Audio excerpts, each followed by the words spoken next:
เราจะมาทดสอบกันด้วยว่าใน1ชั่วโมงเนี่ยหมูกรอบมันจะยังกรอบอยู่หรือเปล่าก็กินได้เวลาหิวมากๆอยากกินมานานแล้วเห็นในโซเชียลเน็ตเวิร์ก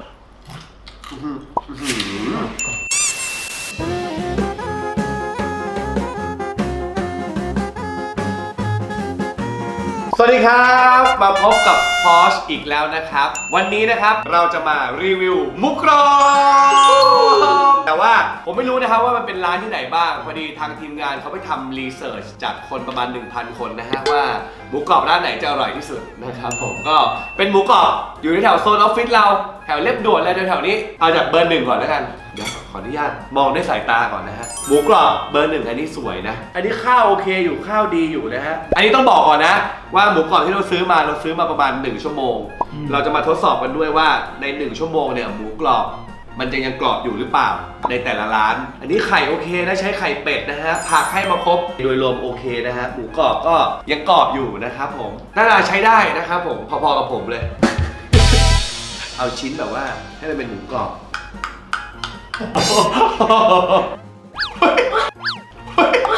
คุณกินดูไอ้หนูเอาต้มมาเพิ่มหน่อยสิชิมแบบไม่มีน้ำจิ้มนะฮะเฮ้ยกรอบโอเคเลยหมูอร่อยข้าวโอเคถือว่าโอเค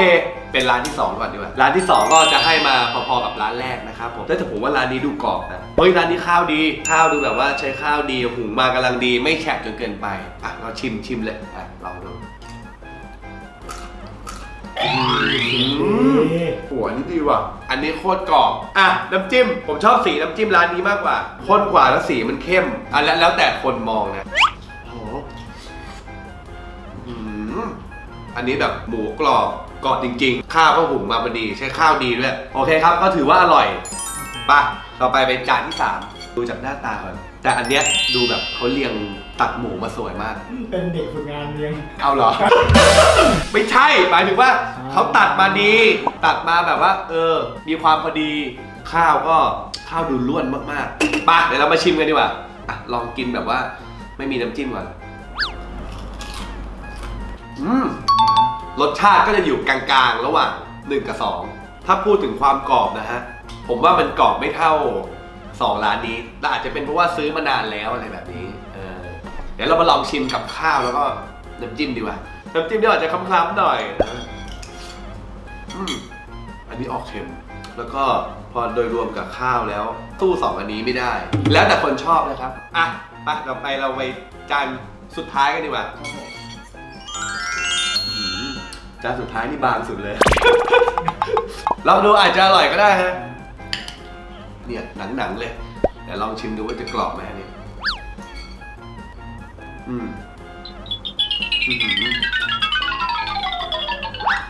ชิมข้าวเปล่าข้าวแฉะไปนิดนึงหนังหมูก็จะบางไปนิดนึงแล้วแต่คนชอบบางคนชอบเนื้อเยอะ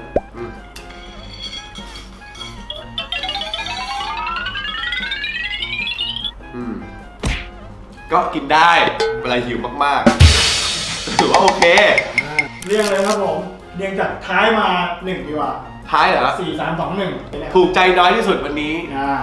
อันนี้จานนี้ครับผมนี่น้อยสุดนี่ลองมาแล้วก็อันนี้2นี่อันนี้ผู้ชนะของเราผมให้ที่1นะครับจานนี้ครับผมนี่ต้องบอกในจานนี้นี่คือครบคือเรารีวิวกันไม่ใช่บอกว่าซื้อมาแล้วกินเลยไงเรารีวิววันนี้เราอยากจะรู้ว่าหมูกรอบร้านไหนที่สามารถคงความกรอบไว้ได้นานที่สุดด้วยแล้วก็รสชาติดีด้วยเอาเลยงั้นเดี๋ยวเรามาเฉลยมีชื่อร้านเหรอมีชื่อร้านครับเพื่อแบบว่าใครจะตามไปกินได้ร้านที่ชอบผมจะตามไปร้านแรกเลยร้านนี้คุณอยากรู้ว่าที่ร้านอร่อยไหมไหนลองดูสิไหนมันเป็นชื่ออะไรบ้างเฉลยยังไงวะอยู่ที่ตูดเหรอเฉลยอยู่ที่ตูด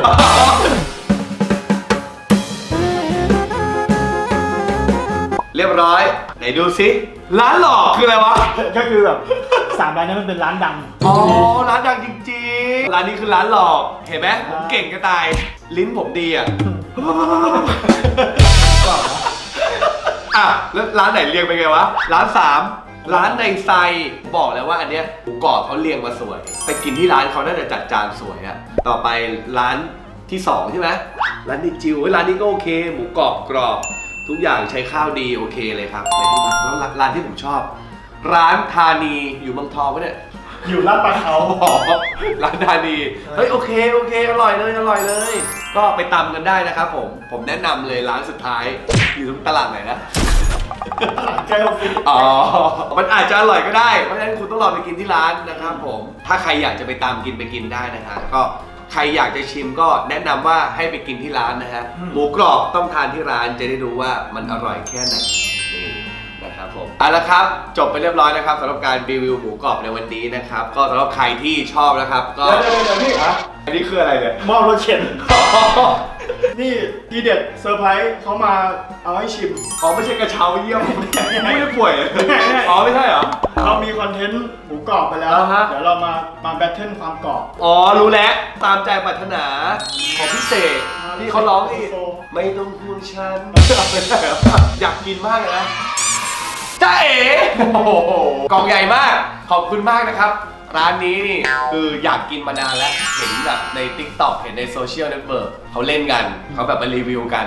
ว่ามันกรอบซะขนาดไหนแต่ว่าโหดูจากแพ็กเกจนี่แบบว่าอลังการจัดๆเห็นครั้งแรกนี่ต้องบอกว่าไม่อยากแกะอะใช้ของดีเดี๋ยวดูซิว่ามีอะไรบ้างในนี้แล้วไงต่อวะเนี่ยอ๋อข้างบนเป็นอะไรอ่ะอ๋อมีจานขนมปังมันฝรั่งทอดขนมปังเมทานีนะครับมังเกต ถ้าเกิดท อันนี้ก็สลัดนะครับผม แล้วก็มีส้มมาด้วย โอ้ข้างในก็มีช้อนส้อมนะครับ แล้วก็กัดชูมีซอสมาให้ อันนี้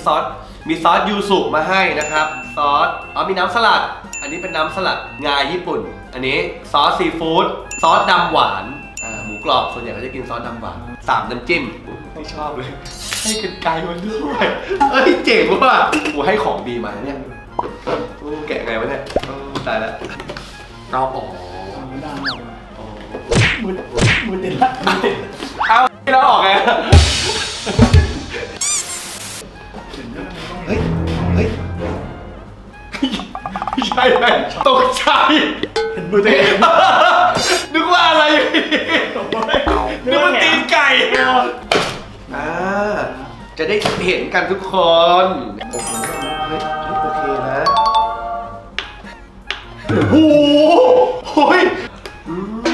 โคตรกรอบมาเดี๋ยวเรามาลองกินกันเลยนะครับกินไม่ค่อยเป็นเหมือนกันเดี๋ยวลองดูว่ามันจะทำยังไงเขามาแต่หนังเลยไม่มีละครซีรีส์ไม่มีซีรีส์ครับเป็นหนังเลยโอ้โหกรอบว่ะโอ้กรอบเว้ยไอ้นี่ล้อยิงแปลกเว้ยมันไม่ล้อเป็นแผ่นเป็นโซนนะแหวกกลางเชื่อนี่ไงนี่เลยเป็นโซนทำไมแล้วเรามาลองชิมแบบว่าไม่มีน้ำจิ้มก่อนนะครับว่าเป็นยังไง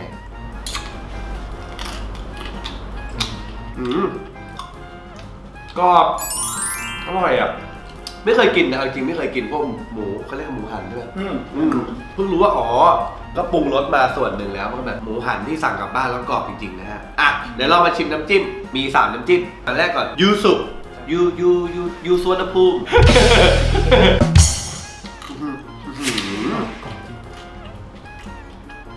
โคตรกรอบ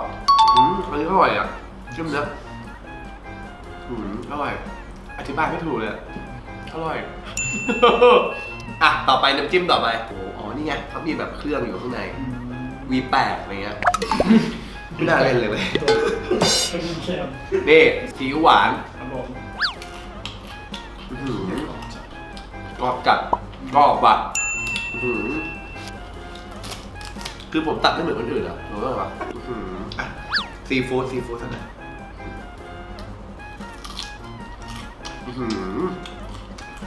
ก็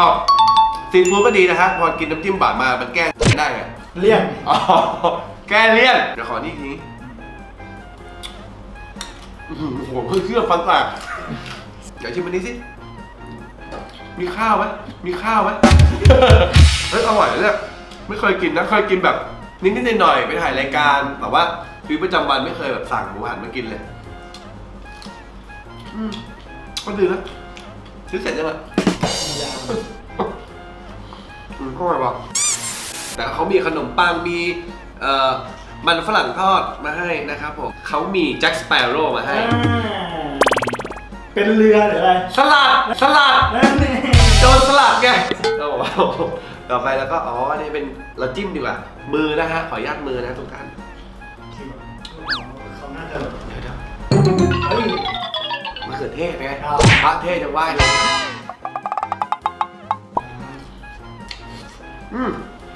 น้ำสลัดอร่อยอ่ะอันนี้มันไม่ใช่งานญี่ปุ่นนี่หว่ามันคือน้ำสลัดอะไรไม่รู้อ่ะแต่มันเป็นน้ำสลัดแบบ